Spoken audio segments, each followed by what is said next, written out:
Hi, and let's continue our discussion of the Moran process and in particular its application in a system where there is one single individual which has arisen whose fitness is unequal to that of the parent genotype associated with the system. So let me just draw the system we are interested in.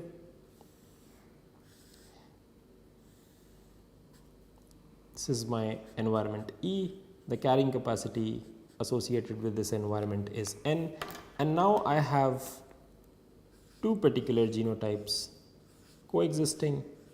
Let's call this genotype B and individuals which belong to genotype A. The fitness associated with genotype A is R, this is f of A, and the fitness associated with genotype B is f of B, which is equal to 1. And now we are interested in understanding what is the probability that these A type individuals are going to overtake the population and completely eliminate B from the system. And we do that with the help of Moran process. And if you remember, in the Moran process we had said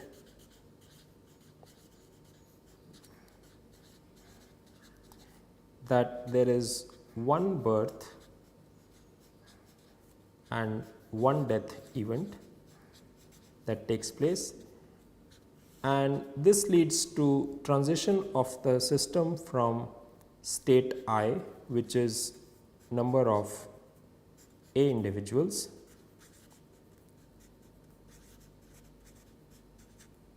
in this one step of the Moran process where there is one birth and one death event being modeled, the system could go from I to I plus 1, where the number, which implies the number of A individual goes up by 1. The system could remain in the same state, it remains at I, or the number of A individuals could decrease from I to I minus 1. And we are interested in finding out the probabilities associated with these three transitions in a setting where the fitness associated with the two genotypes is non-identical. So how do we think about this? The way where it's going to make a difference, the fact that the two genotypes have unequal fitnesses, where it's going to make a difference is in the birth process, because birth process represents the probability that an individual divides in this delta t time. Now, if a particular genotype has a fitness associated with it which is higher than the other genotype in the system, chances are that this fitter genotype is going to lead to division faster than the other less fit genotype. Hence, if a birth event is taking place in this delta t time, chances are that the progeny and the individual which is giving birth in this delta t time belongs to this more fit genotype. That is the probability. There is no certainty about the system, but it is more likely that the progeny is coming from an individual which is more fit. So how do we think about this? And remember that our two genotypes are genotype A, which is fitness R, and genotype B, which is fitness 1. So this is genotype and this is fitness. Now, if R is equal to 1, that means A and B are equally likely to be chosen for birth. If R is bigger than 1, as in our case, if R is bigger than 1, A is more likely to be chosen for birth. And the way we do this is the following. If our system is present at state I, and remember the state of the system represents the number of A type individuals which are present in the system. So our system is at state I,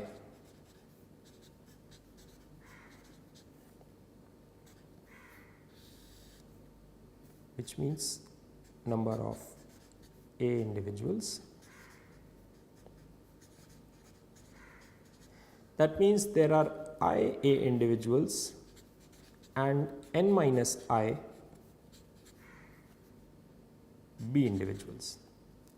That means the total fitness associated with A type individuals is equal to total fitness associated with A type individuals is R times I. The total fitness associated with B type individuals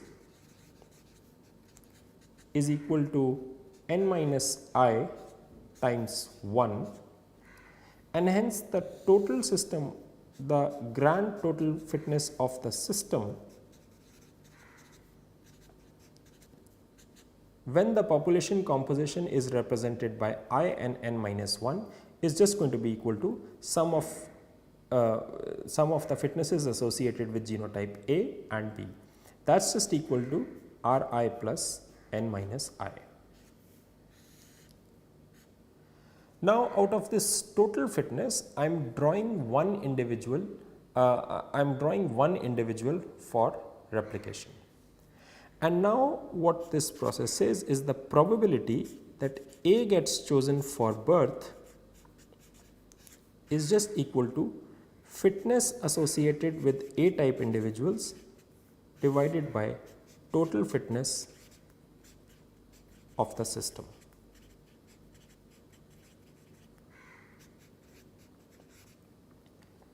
Probability that I choose an A type individual for birth is just equal to the total fitness associated with A type genotype divided by the total fitness of the system at this particular composition. This is just equal to Ri divided by Ri plus n minus I. Similarly, what is the probability that I am going to select a B type individual for birth in such a setting is just equal to probability that I select a B type individual for birth is just equal to total fitness associated with genotype B divided by total fitness of the system,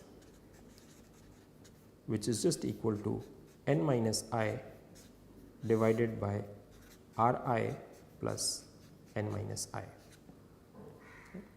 So, these definitions give me the likelihood of choosing A and B type individuals, and now these likelihoods are not evenly distributed between individuals of type A and type B.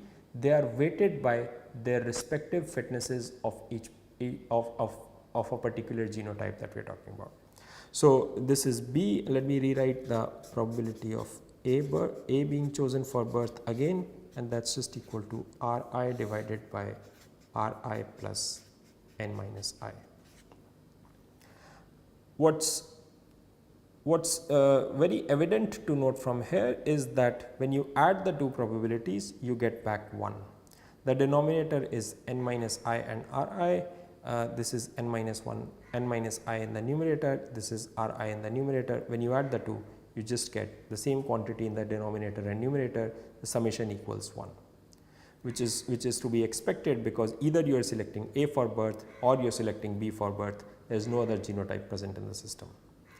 And the way you should think about this is that if there are, we can generalize this, thus if there are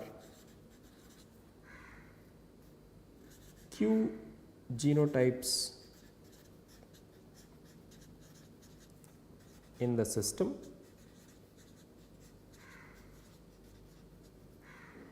and let yi be the number of individuals which belong to genotype I, and let fi be the fitness of individuals of genotype I, then the probability that an individual of ith genotype is chosen for birth is just equal to the total fitness which is associated with that particular genotype, which in this case is just going to be equal to yi divided by fi divided by total fitness of the system, which comprises of all the q genotypes that we have, which is just going to be equal to y1 f1 plus y2 f2 going all the way up to yq fq. And this is exactly what we have done in this derivation, where q is just equal to 2 because we have 2 genotypes present in the system, and fi, f1 and f2 are just 1 and r in the way we have defined our system. So, the way to think about this is that the probability of being selected by the birth is proportional to number of individuals, but this is weighted by the respective fitness associated with that particular genotype. All right. So, if this is the case, then again we go back to the Moran process, the version where we had no selection advantage of A over B. What were the 4 transitions possible in that system? And if we were to write them again, the 4 transitions are that A gets selected for birth, B gets selected for death, A gets selected for birth, A gets selected for death, and similarly the other 2 cases, B for birth, A for death, and B for birth and B for death. Let us write down the probabilities associated with these transitions now, depending on the new rules for being chosen for birth as we have just defined them. What is the probability that A gets selected for birth? That we have just seen is equal to Ri divided by R times I plus n minus I. What is the probability that B gets selected for death? The probability of being chosen for death does not change. Death is independent of fitness of the genotype, which is independent of the birth rate. An individual is equally likely to get selected for death in the Moran process as it's defined. So, the probability of birth has nothing to do with being weighted with fitness, and that's just equal to n minus I divided by n. And in terms of transition of the system, this birth and this death event taking place mean that the system has changed from I to I plus 1. The number of individuals associated with genotype A has gone up by 1. If you are choosing A for birth and A for death, that's just equal to Ri divided by Ri plus n minus I times I divided by n. And the transition associated with this is that the system remains in the state I, because it's the same genotype which is being chosen for birth and death. Similarly, choosing B for birth is just equivalent to n minus I divided by Ri plus n minus I. A for death is just equal to I by n, and this means the system transitions from I to I minus 1. The number of individuals associated with genotype A goes down by 1, and this is just equal to n minus I divided by Ri plus n minus I times n minus I divided by n, and the system remains in its current state. So, we have the probability expressions in terms of I and n for all 3 transitions that are taking place. System could remain in the state I, system could move from I to I plus 1, or system could go from I to I minus 1. So, we have expressions for all these transitions, and now what we are interested in is solving those set of equations that we had derived for the simpler version of the Moran process when there was no selection advantage, and defining and coming up with expressions for xi. So, in the last in the last lecture we had seen that when there was no selection,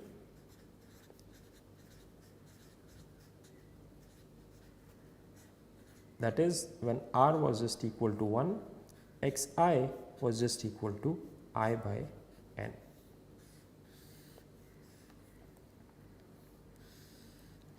In this case, in presence of selection,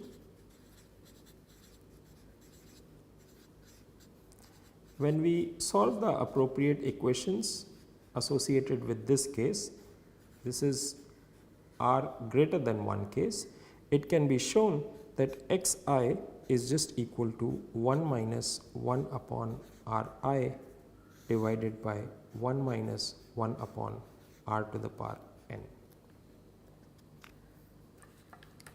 Okay.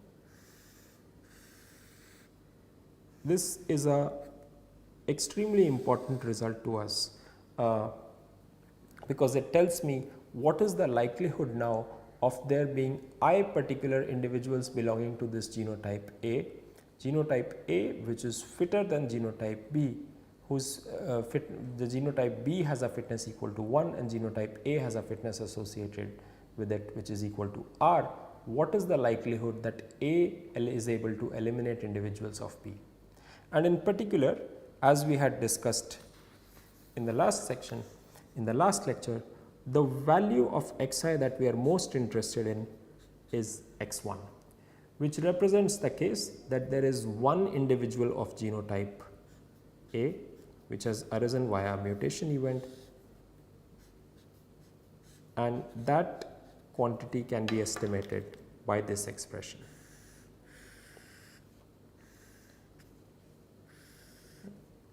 Again, I want to re-emphasize again that this represents the scenario that you have an environment, and in this environment you have genotype B,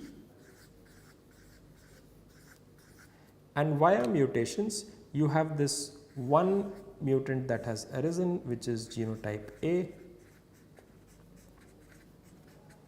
which has a fitness equal to it which is R, and the rest of them are genotype B and fitness of B is just equal to 1.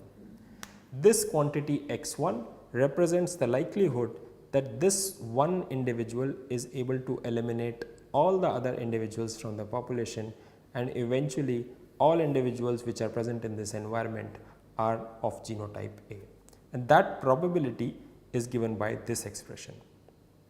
The probability of that event happening when we did not take randomness into account was equal to 1, because a fitter genotype would always replace a less fit genotype if it has a selection advantage in an environment such as this, where growth is going to be limited by the environment that this is being placed in, because of the environment only being able to support a maximum number of individuals. All right. So, what does this look like? Let's try to get a sense of, let's try to look at this expression that we have derived carefully and try and get a sense of what it actually means. Now, if we look at the denominator associated with this expression, it's 1 minus 1 divided by r to the power n, where n represents the size of the population, the total number of individuals which are present in the environment. Typically, because we are interested in bacterial cultures, n is going to be very, very large. Okay. So, let us define a few mutations which would lead me to looking at this system which has one individual of genotype A which has some relative advantage over this all the other individuals in the system. So, let's do a few cases like that. When we write the equation, so we have that right in front of us, x1 is just equal to 1 minus 1 by r divided by 1 minus 1 upon r to the power n. Now, we are interested in doing this in bacteria, where n is often going to be very, very large. So, n will be of the order of, let us say, 10 to the power 6. Okay. So, n is a very large number, and we can just take n to be equal to 10 power 6.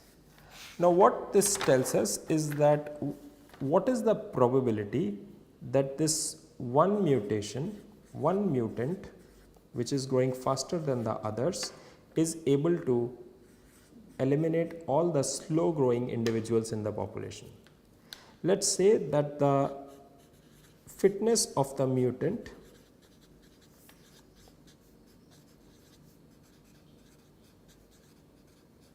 is equal to 1.02, which implies that the mutation, this is R that I am defining, this implies that the mutation that has happened has incorporated a fitness advantage of 2% compared to the parent genotype.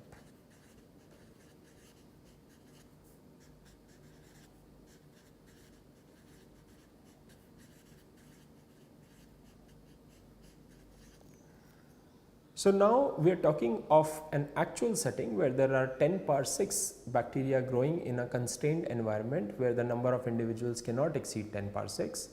We have 10 to the power 6 minus 1 individuals which are growing at rate 1. We have 1 individual which is growing at rate 1.02. And now the growth dynamics is being modeled according to the Moran process, where there is a birth and death event each taking place randomly, and we are interested in the probability that this individual mutant which is growing at rate 1.02 is able to replace all individuals which are growing at rate 1 only. And that quantity is just given by 1 divided by 1 minus 1 divided by 1.02 divided by 1 minus 1 divided by 1.02 to the power 10 power 6. Okay. So, what is this quantity equal to? Let me do that on the next sheet. So, x1 is equal to 1 by 1 minus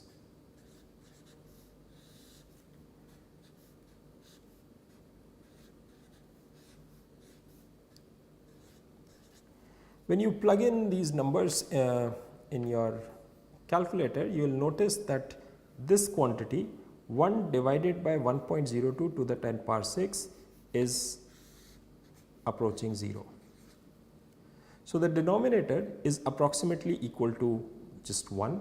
So, this is approximately equal to 1 minus 1 divided by 1.02, which is equal to 1.02 minus 1 divided by 1.02, which is equal to 0.02 divided by 1.02, which is roughly equal to 0.02.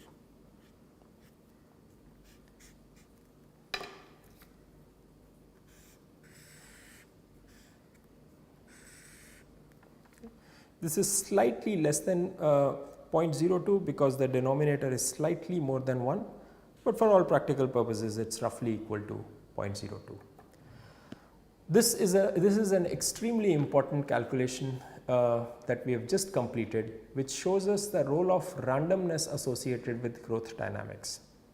What this tells me is that should there be a mutation that occurs in the environment and this mutation confers a 2% advantage to this mutant individual that has arisen, that mutant is only able to survive, the probability that that mutant is able to survive and take over the population is only about 2%, which means that if 100 such beneficial mutations which each conferring an fitness advantage of 2% were to happen in an environment, then 98 out of those 100 mutations would actually get lost because of randomness associated with the process of birth and death. And only 2 out of these 100 mutations we will be able to eliminate the genotypes which are growing slower than these particular mutant genotypes, which shows you the remarkable effect that these random effects have on population growths. Another question we should ask ourselves is that what does 2% growth advantage mean in case of an actual growth experiment? Is a mutation that confers a 2% growth advantage a very large mutation, a very small mutation? How frequently do we encounter mutations which confer an fitness advantage of 2%?